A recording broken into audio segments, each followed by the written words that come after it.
आपल्या विभागाकडे pendency file पाहण्यासाठी सर्वप्रथम ही ऑफिस लॉग इन करावे. लॉग इन केल्यानंतर ई फाईल हे ऑप्शन सिलेक्ट करावे. सिलेक्ट केल्यानंतर इनबॉक्स ओपन होईल. त्यानंतर उजव्या बाजूस फाईल व्ह्यू सेल्फ हे ऑप्शन दिसेल. त्यानंतर सिलेक्ट युजरला क्लिक करून सेक्शन या ऑप्शनला सिलेक्ट करावे.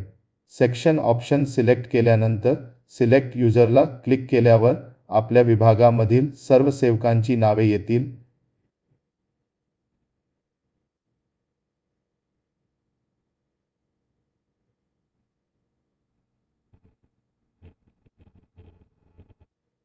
कोणत्याही एका सेवकाला सिलेक्ट केल्यानंतर त्याच्याकडील इनबॉक्सला असलेले सर्व फाईल दिसतील. त्यानंतर Saint on and red on यावरून संबंधित सेवकांच्या इनबॉक्सला किती फाईल आहे हे कळेल. टिप: कोणतीही फाईल 7 दिवसाच्या नसावे. धन्यवाद.